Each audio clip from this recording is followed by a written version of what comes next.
Hi guys, मैं हूं निखिल और आप देख रहे हैं बसवी टेक। गाइस, आप में से काफी सारे लोग ऐसे होंगे जो अपना खुद का पीसी बिल्ड करना चाहते हैं या फिर अपने पीसी में कुछ पार्ट्स को अपग्रेड करना चाहते हैं। लेकिन प्रॉब्लम कहाँ आती है कि हमें इस चीज का नहीं पता कि कौन सा पार्ट हमारे पीसी का किस पार्ट के साथ कंपेटेबल होगा, यानी कि कौन सा पार्ट किस पार्ट को सपोर्ट करेगा। और ये ही एक मेन चीज है किसी पीसी को बिल्ड करने से पहले जो आपको पता होनी चाहिए। तो यहाँ पे आज इस वीडियो में मैं आपको यही बताने वाला हूं कि जब आप कोई पीसी बिल्ड करते हैं तो आप कैसे पता करते हैं कि कौन सा पार्ट किस पार्ट को सपोर्ट करेगा, यानी कि आप इस वीडियो की मदद से एक कंप्लीट पीसी बिल्ड करना सीख पाएंगे। इसलिए आपको इस वीडियो को बड़े ध्यान से देखना है और समझना है कि किस तरीके से एक पीसी बिल्ड किया जाता है, क्योंकि ये पूरा एक आपका काम है हार्डवेयर इंजीनियरिंग का, जो कि आपको पता होना चाहिए। तो यहाँ पे सभी चीजें हम डिस्कस करेंगे कि हमें किन किन पार्ट्स की जरूरत होती है से लेके कैसे हम पार्ट्स को चूज करेंगे और कौन सा इजीएस्ट वे है चूज करने का पार्ट्स को। तो यहाँ पे चलिए मैं आपको बताता हूँ कि किस तरीके से हम पार्ट्स को चूज करते हैं। सबसे पहले जब भी हम किसी पीसी को बिल्ड करते हैं तो सबसे पहले हम ये चूज करते हैं कि हमें हमारे सिस्टम की कॉन्फ़िगरेशन क्या रखनी है, यानी कि मैं किस जनरेशन का सिस्टम बिल्ड करना चाहता हूं। तो उसके लिए सबसे पहले हम चूज करते हैं सीपीयू। ठीक है, सीपीयू हमारे सिस्टम का कोर होता है, माइंड होता है, इसलिए सबसे पहले हमें चूज करना होता है सीपीयू कि भाई मैं i3 6th generation, i3 9th generation, i5 3rd generation, 4th generation, 5th generation, किसी भी जनरेशन का जो है मुझे अगर बिल्ड करना है तो सबसे पहले मेरे माइंड में होना चाहिए कि मुझे इस जनरेशन का जो सिस्टम है वो बिल्ड करना है। ठीक है, अगर आप किसी शॉप पे भी जाएंगे तो सबसे पहले वो आपसे यही पूछेगा कि भाई आपको किस कॉन्फ़िगरेशन का सीपीयू बनवाना है या बिल्ड करना है। तो सबसे पहले आपको इसके बारे में रिसर्च करनी होती है कि भाई मुझे मेरे लिए मेरे बजट के अनुसार ये सीपीयू, ये चिप बेस्ट रहेगी और मैं इस कॉन्फ़िगरेशन का सीपीयू बिल्ड करना चाहता हूं। उसके बाद जो सेकंड नंबर आता है वो चूज करना होता है आपको मदरबोर्ड, कि आपका जो सीपीयू है वो किस मदरबोर्ड से कंपेटेबल होगा, क्योंकि अगर आपको सीपीयू नहीं पता होगा तो आप मदरबोर्ड भी चूज नहीं कर सकते। मदरबोर्ड में सॉकेट्स जो है वो सीपीयू के हिसाब से आते हैं, कौन सी जनरेशन के जो सीपीयूज हैं वो मदरबोर्ड को सपोर्ट करेंगे। तो इसके लिए हमें सबसे पहले ये जानना जरूरी है कि भाई ये वाला मदरबोर्ड मेरे सीपीयू को सपोर्ट करेगा और मुझे ये वाला मदरबोर्ड लेना चाहिए। ठीक है, क्योंकि ये जो आप चिप देख रहे हैं, चाहे वो इंटेल के लें चाहे एएमडी के लें, सबका एक सॉकेट साइज होता है और वो सॉकेट साइज आपके मदरबोर्ड में दिया जाता है जिसमें आपका सीपीयू प्लेस कर दिया जाता है। ओके, तो यहां पर इसलिए हमें ये चीज सबसे पहले देखनी जरूरी है कि ये दोनों आपस में कंपेटेबल है या नहीं। ऐसा नहीं है कि मैं चिप कोई और ले आया और मैं मदरबोर्ड कोई और ले आया और मैंने यहां पर दोनों में लगाने की कोशिश की और नहीं लगा, यानी कि ये एक तरह की खिचड़ी नहीं है कि हम कुछ भी ले आए और डाल दिए। सभी चीज आपस में एक दूसरे से कंपेटेबल होनी चाहिए, तभी आपका प्रॉपर एक पीसी बिल्ड होगा। अब मदरबोर्ड आप कौन सा चूज करते हैं आपके ऊपर है। आपके पास काफी सारे ऑप्शंस रहते हैं कि आपके सीपीयू चिप को कौन कौन से मदरबोर्ड सपोर्ट करेंगे। ठीक है, चाहे वो एमएसआई कंपनी का हो, चाहे वो गीगाबाइट कंपनी का हो, चाहे वो एसएस कंपनी का हो या फिर कोई और। ठीक है, इसके बाद आपकी जो थर्ड चीज आती है वो चूज करना होता है आपको रैम। रैम भी आप तभी अपने सिस्टम में प्लेस कर सकते हैं जब आपको पता हो कि भाई आपके मदरबोर्ड में कौन सी रैम कंपेटेबल है। ठीक है, हर मदरबोर्ड की अपनी अपनी कॉन्फ़िगरेशन है, किसी में DDR2 सपोर्ट करती है तो किसी में DDR3 तो किसी में DDR4। और उसके साथ साथ ये भी कॉन्फ़िगरेशन आपको कई बार चेक करनी पड़ती है कि भाई आपके मदरबोर्ड में कितने मेगाहर्ट्ज, कितनी फ्रीक्वेंसी तक की रैम सपोर्ट कर सकती है। ठीक है, ऐसा नहीं है कि मैंने मदरबोर्ड ले लिया, सीपीयू ले लिया तो चलिए अब मैं रैम अपनी मर्जी से ले लूं, कितने भी फास्टर रैम ले लूं। भाई आप उतनी ही कैपेसिटी की रैम ले सकते हैं जितना आपका मदरबोर्ड झेल सकता है।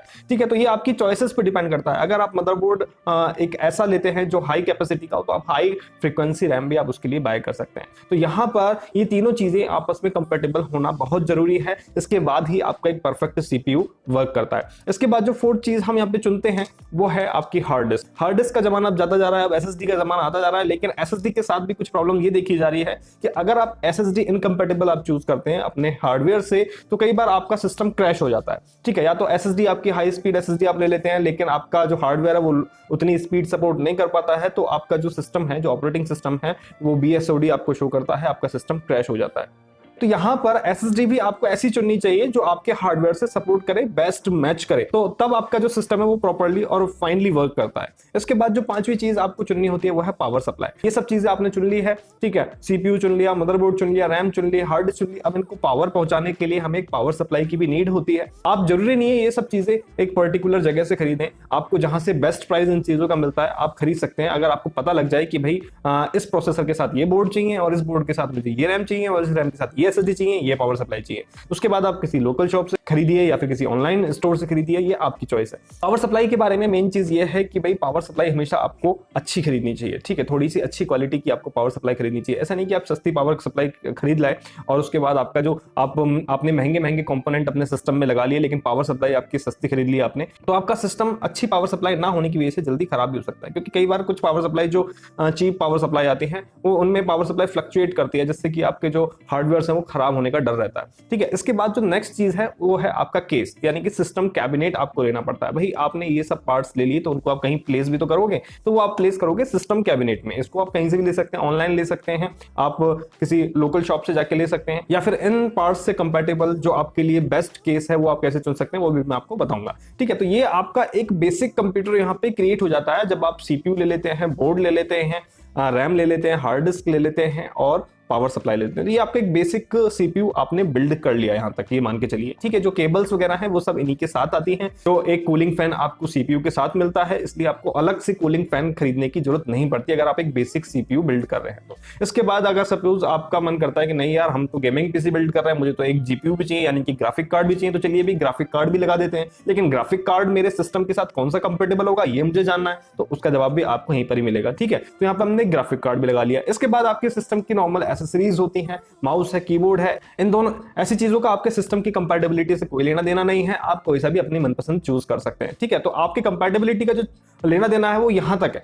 ठीक है, इसके बाद आप मॉनिटर, अगर आपकी कंप्लीट पीसी बिल्ड करना है तो आप मॉनिटर भी अपने अकॉर्डिंगली चूज कर सकते हैं जो आपको बेस्ट सुटेबल लगे। ठीक है, इसका भी आपके सिस्टम की कंपैटिबिलिटी से कोई लेना देना नहीं है, क्योंकि मॉनिटर में काफी सारी वेरिएशंस हैं। अगर आप हाई फ्रिक्वेंसी मॉनिटर लेते हैं तो आपके गेमिंग में आपको काफी ज्यादा हेल्प करता है। तो ये सब चीजें मिलाकर आपका एक कंप्लीट पीसी यहाँ पे बिल्ड हो जाता है, जिसे आप कहते हैं कंप्यूटर। अब बात आती है कि हमें हार्डवेयर को चूज कैसे करें, हमें कैसे पता चलेगा कि भाई कौन से हार्डवेयर के साथ कौन सा हार्डवेयर कंपेटेबल है। तो वही इस वीडियो का मकसद है। यहाँ पे हालांकि मैं आपको प्रैक्टिकली कोई पीसी बिल्ड करके नहीं बता रहा हूं, लेकिन जो जानकारी मैं आपको इस वीडियो में दूंगा उसकी मदद से आप एक नया फ्रेश पीसी भी बिल्ड कर सकते हैं। अगर आप हार्डवेयर चेंज करते रहते हैं लेकिन जस्ट आपको नॉलेज नहीं है कि भाई कौन से हार्डवेयर के साथ कौन सा हार्डवेयर लेगा। दूसरा, अगर सपोज आपको हार्डवेयर अपग्रेड करना है, जैसे सपोज आपके पास i5 8 जनरेशन की चिप है और आपका मदरबोर्ड आपको ऐसा लग रहा है कि डैमेज हो रहा है या फिर डैमेज होने वाला है, तो सीपीयू चिप तो आपकी ठीक है, और आप चाहते हैं कि मदरबोर्ड आप चेंज कर ले और या फिर कोई अपग्रेडेड मदरबोर्ड आप लगा ले, तो वो भी आप इस वीडियो की मदद से पता लगा सकते हैं कि भाई आपकी चिप के साथ बेस्ट कंपेटेबल मदरबोर्ड कौन सा ठीक रहेगा, उसे आप खुद भी चेंज कर सकते हैं। उसके बाद सपोज रैम आपके सिस्टम में कौन सी बेस्ट सपोर्ट करेगी वो भी आप इस वीडियो की मदद से आप चेक कर सकते हैं। तो किस तरीके से वीडियो वर्क करेगा चलिए बताता हूं मैं आपको। इसके लिए मैं यहाँ पे आपको लेके चलूंगा डायरेक्टली गूगल पे। ठीक है, जहां पर मैं आपको कुछ वेबसाइट्स बताऊंगा जहां पर से आप डायरेक्टली कंपेटेबल जो हार्डवेयर है उनको फाइंड आउट कर सकते हैं। इन वेबसाइट्स को आप बोल सकते हैं ऑनलाइन पीसी बिल्डर। ठीक है, ये ऑनलाइन पीसी बिल्डर होते हैं जहां पर जाकर आप अपना मनपसंद हार्डवेयर चूज कर सकते हैं, तो उसके साथ जो कंपेटेबल हार्डवेयर है वो ऑटोमेटिकली आपको शो हो जाएगा। यहां पर आप ऑनलाइन पीसी बिल्डर आप गूगल पे लिखेंगे, आपके सामने काफी सारी वेबसाइट्स यहाँ पे आ जाएगी। मैं आपको रिकमेंड नहीं करूंगा कि आप ये पर्टिकुलर वेबसाइट यूज करें, क्योंकि सब वेबसाइट्स का अपना एक पर्टिकुलर डेटाबेस है। ठीक है, तो कुछ वेबसाइट्स ने कुछ जो न्यूली प्रोसेसर्स हैं उनके अकॉर्डिंगली हार्डवेयर अपना अरेंज कर रखा है, और कुछ वेबसाइट्स ऐसी है जिन पे आपको पुराने हार्डवेयर भी मिल जाते हैं। ठीक है, तो चलिए चलते हैं उन वेबसाइट की लिस्ट पे। आप इन वेबसाइट्स को नोट कर लीजिए। आप देख सकते हैं ऊपर पहली ही वेबसाइट है pcbuilder.net, उसके बाद buildmypc.net, उसके बाद pcpartpicker.com, इसके बाद letsbuild.com, letsbld.com, और उसके बाद originpc.com। ये कुछ मैंने 5 वेबसाइट्स आप लोगों के लिए कलेक्ट की है जहां पर आप विजिट कर सकते हैं। हालांकि जरूरी नहीं है कि आप इन वेबसाइट पर रिलायबल रहें, क्योंकि वेबसाइट का डेटाबेस अपने अकॉर्डिंग चेंज होता रहता है, लेकिन आप इन वेबसाइट्स की मदद ले सकते हैं। ठीक है, जैसे सपोज हम चलते हैं पहली वेबसाइट पे अपनी pcbuilder.net पे। ठीक है, तो pcbuilder.net की वेबसाइट का आप इंटरफेस देखिए, इस तरीके की वेबसाइट आपकी ओपन होगी। आपको जाना है सिस्टम बिल्डर पे। सिस्टम बिल्डर पे जब आप जाते हैं तो यहां पर आपके सामने इस तरीके का इंटरफेस ओपन होगा। ठीक है, आप देख सकते हैं यहां पे सबसे पहले आपको चूज क्या करना है, प्रोसेसर। ऐड कंपोनेंट में जाएंगे। ऐड कंपोनेंट में जाने के बाद यहां पर आपके पास अलग अलग वेरिएंट के प्रोसेसर्स यहां पे आ रहे हैं। आप देख सकते हैं AMD के भी आ रहे हैं, इंटेल के भी आ रहे हैं। तो यहां पर आपको चूज करना है अपना प्रोसेसर जो आपने सोच रखा है कि भाई मुझे इस कॉन्फ़िगरेशन का पीसी बिल्ड करना है। जैसे सपोज मैंने यहां पर चूज करा, आप देख सकते हैं इंटेल कोर i9 AMD के भी आ रहे हैं। तो जिस भी कॉन्फ़िगरेशन में आपको पीसी बिल्ड करना है, और आप यहां से रेटिंग भी चेक कर पा रहे हैं कि इसकी रेटिंग कितनी अच्छी है। ठीक है, आपको यहां से रेटिंग्स भी मिल जाती है। आप डायरेक्टली यहां से Amazon से भी खरीद सकते हैं, आप अपने लोकल शॉप से भी खरीद सकते हैं। उसमें कोई डिपेंडेंसी नहीं है कि आपको यहीं से लेना है। जस्ट ये आपकी हेल्प के लिए कि आप पीसी कैसे बिल्ड कर सकते हैं। ठीक है, तो यहां से जैसे सपोज मैंने यहां पे चूज किया, जैसे सपोज i9 नहीं, हम चलते हैं i3 पर, और i3 की आप देख सकते हैं अब यहां पे आ गए i3 10th जनरेशन। जैसे सपोज इसकी 5 रेटिंग है, मैं यहां पे प्लस पे क्लिक करूंगा। ऐड पे मैंने क्लिक किया, ऐड प्रोडक्ट पे।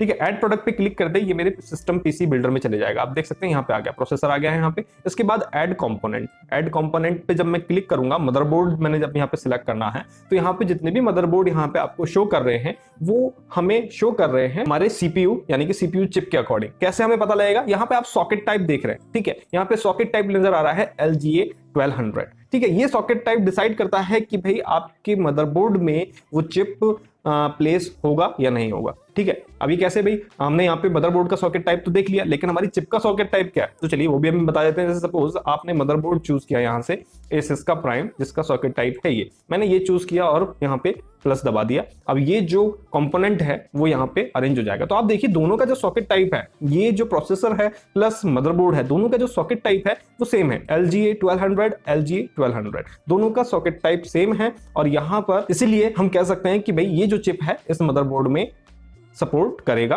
इजीली प्लेस हो जाएगा, इसलिए हार्डवेयर एक दूसरे को सपोर्ट भी कर पा रहे हैं। और यहाँ पर आपको कंपैटिबिलिटी जो इश्यू है यहाँ पे कोई नहीं मिल रहा, दैट मीन कि यहाँ पर आपके सिस्टम में कोई दिक्कत नहीं है, बन सकता है। ठीक है, और यहाँ पर एस्टिमेट वॉट, यहाँ पे आपको कितनी पावर कंज्यूम करेगा अभी तक आपका सिस्टम, वो यहाँ पे आपको शो कर रहा है। ठीक है, एस्टिमेशन है ये श्योर एस्टिमेशन नहीं है, लेकिन एक पर्टिकुलर एस्टिमेशन है। इसके बाद जैसे प्रोसेसर आपने चूज कर लिया, मदरबोर्ड चूज कर लिया, इसके बाद आप स्टोरेज और रैम चूज कर सकते हैं, उसके बाद आप केस चूज कर सकते हैं। ठीक है, यानी कि सिस्टम का कैबिनेट। जैसे सपोज मैं रैम चूज करता हूँ, ठीक है, मुझे यहाँ पर ग्राफिक कार्ड की नीड नहीं है, जैसे सपोज मैं रैम चूज करता हूँ तो यहाँ पे आपके सामने रैम के ऑप्शन आ जाते हैं। ठीक है, आप कौन सी रैम यहाँ पे लेना चाहते हैं, जी स्किल की यहाँ पे आ रही है, कोर्सर की यहाँ पे आ रही है, ए डेटा की भी होगी यहाँ पे। जैसे सपोज मैं यहाँ पे सर्च कर लेता हूँ ए डेटा,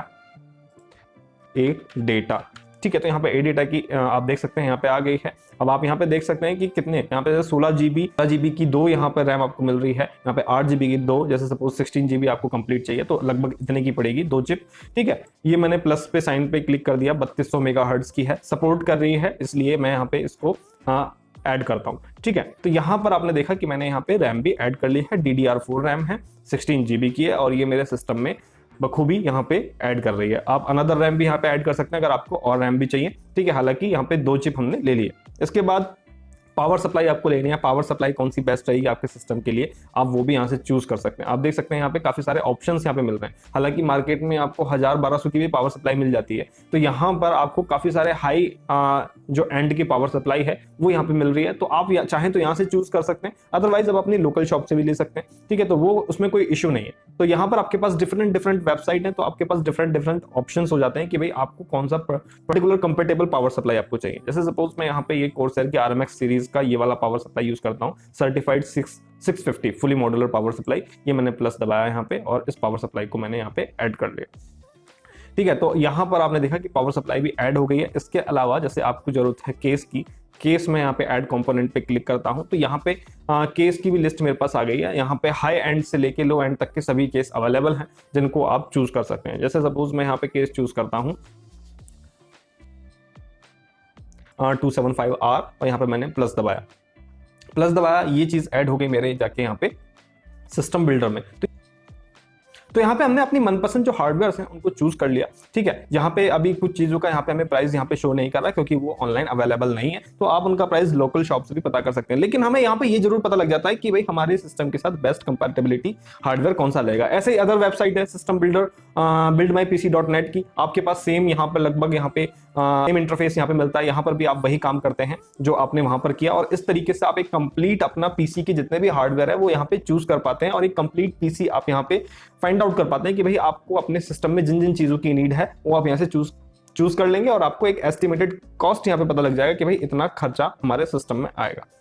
हालांकि लोकल शॉप पे आपको और भी ऑप्शंस मिल जाते हैं, लेकिन यहाँ पे कौन सी चीज किसके साथ कंपेटेबल रहेगी वो आप यहाँ पे डेफिनेटली चेक कर सकते हैं। तो ये फायदा है यहाँ पे ऑनलाइन पीसी बिल्डर्स वेबसाइट का जिनका आप यूज ले सकते हैं। आई होप कि ये जो वेबसाइट्स जो मैंने आपको बताई ये आपके लिए हेल्पफुल रहेगी और यहाँ से आप इजीली ये पता लगा सकते हैं कि भाई कौन कौन से हार्डवेयर मेरे सिस्टम में सपोर्ट कर सकते हैं। अगर सपोज आप बिल्ड की जगह आप ये चाहते हैं कि भाई आपके सिस्टम को अपग्रेड करना चाहते हैं, कौन सी रैम या फिर कौन सा बोर्ड आपके सिस्टम को सपोर्ट करेगा, तो उसमें आपकी काफी ज्यादा हेल्प कर सकते हैं। तो गाइज आई होप कि ये जो इन्फॉर्मेशन है एक बेसिक इन्फॉर्मेशन है, आपके लिए हेल्पफुल रहेगी। ये एक थ्योरेटिकल इन्फॉर्मेशन मैंने आपको दी। आई होप कि इन फ्यूचर में आपको एक पूरा पीसी भी पूरा कंप्लीट कैसे कंपोनेंट को हम असेंबल करते हैं वो आपको पूरी इन्फॉर्मेशन मैं दे पाऊं। वीडियो आपको अच्छा लगा हो तो लाइक कीजिएगा, कमेंट करके बताइए कि आपको इन्फॉर्मेशन कैसी लगी। मिलते हैं आपसे नेक्स्ट वीडियो में नई जानकारी के साथ, तब तक के लिए धन्यवाद। जय।